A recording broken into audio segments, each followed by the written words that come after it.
4CA. John Mackenzie.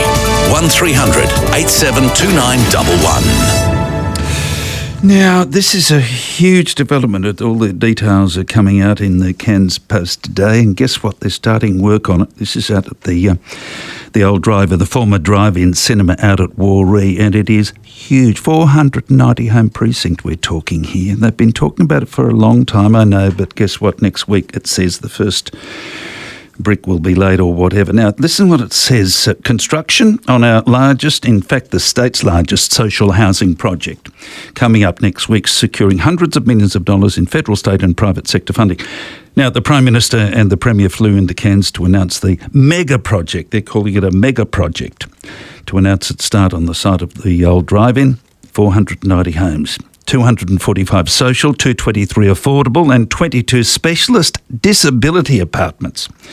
With work expected to begin next week, the new age modular construction methods to ensure the entire project is constructed in 2 years, with final completion 2026, the end of that year. Now, I won't go in with all the details of money. That's not relevant to most people, but it's the concept of how it's being put together and the benefits that will accrue, because what have we been talking about this morning? The near impossibility of some people getting a roof over their heads. Now, I've just put a call through to a gentleman who has considerable experience in this area. In fact, it says here, this is perfect actually. This is James Mort, the co-director of MiHaven, and it says the company's operations include construction, property development, project management, nationally accredited training school, property management including specialist student accommodation, and NDIS specialist disability accommodation, which is also part of the whole thing. So he's just the person to talk about, well, the challenges that are going to be faced by these people who are going to be putting this together in 2 years. Co-director, MiHaven Proprietary Limited, James Mort, good morning. Good morning, John. I don't have any ability at all in this area, but this has taken my breath away. Just the sheer dimensions of what's being attempted out there on the old drive-in site. 490 homes, and it's a social housing plan with various aspects. James, just in language we can all understand, how do you explain what's going on out there and what will be the benefits? Well, I think the state and federal government are tipping plenty of money into this project, and for me, I've only read it this morning myself. I've heard about it, but it's a terrific project for Cairns. 490 homes for all sorts of people are going to relieve a lot of stress on our now overstressed housing market in Cairns. Yeah. The challenges, James, you've got a handle on this better than just about anybody in this city. Give us an idea of the sheer challenges here. The materials have to be sought. The skills have to be brought into this city that aren't here at the moment. I mean, it's gargantuan, isn't it? Yeah, look, the companies that are in the paper that are behind this, FCC, Construction Australia and Modscape. FCC are a multinational company. I think they're Spanish. They're a huge engineering company. So they're obviously putting all the project management side into it, and Modscape are a modular housing outfit in Brisbane. So I guess a lot of it's going to come up pre-made and put together on site.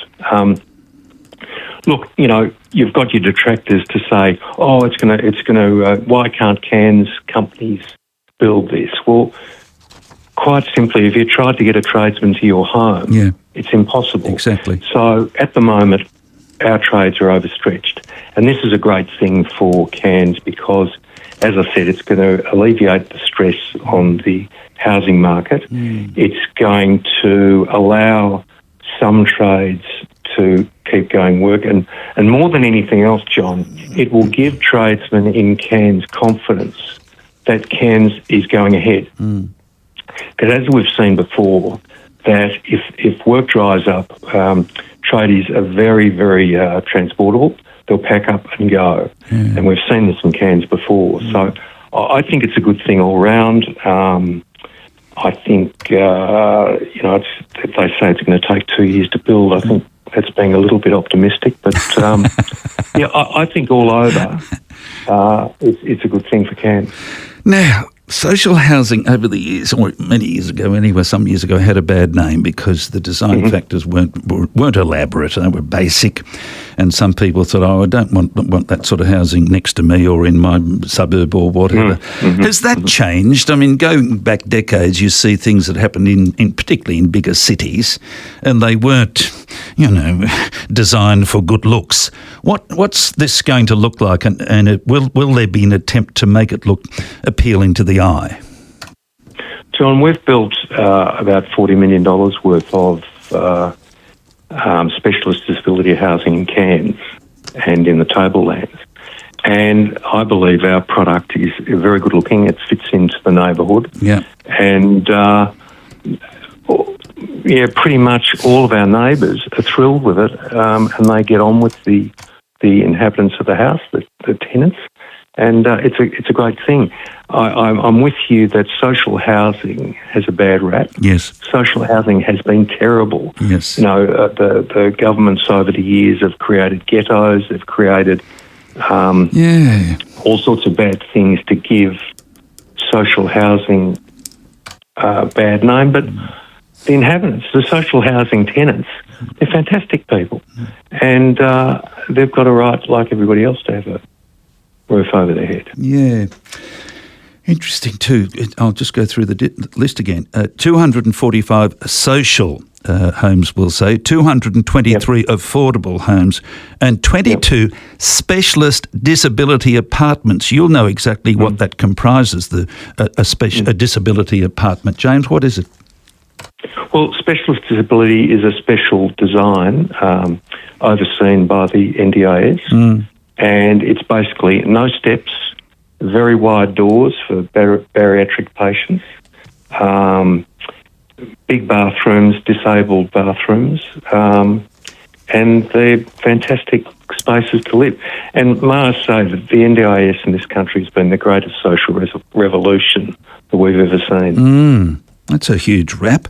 By the way, specialist disability apartments, you go back, 25, 30 years or whatever, they wouldn't have been around, would they? No. And the design, people are still living in substandard accommodation. We are building these homes which are suited to disability. So people are living, some of these places in pretty much squalor. Yeah. So slowly it's happening that they're able to get a housing fund from the NDIS, yes, housing plan, and get into this accommodation. Heavily subsidised by the NDIS. You can help me here with the differentiation because you'll understand it. Now, there'll be 245 social homes, if you like, and 223 affordable homes. What's the difference between social and affordable?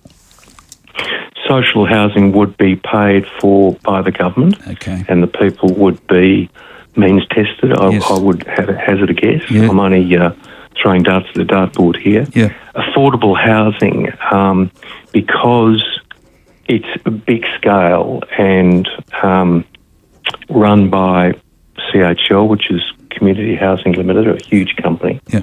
The affordability will be the scale and the to drive the prices down. Oh, I see. Look, you've just been the bloke I needed to explain all this in language that's accessible to the listeners. James, I really appreciate this. Thank you. Yeah, no, that's fine. And, it's going to alleviate the problem we've got in Cairns. And MiHaven has a very exciting announcement to make in a week or so. Okay. So, We'll be on the line back to you again. Thank you. All right, John. Thanks for the tip-off. That's James Mort. Hope that helped. Now, James is the co-director of MiHaven Proprietary Limited here in Cairns.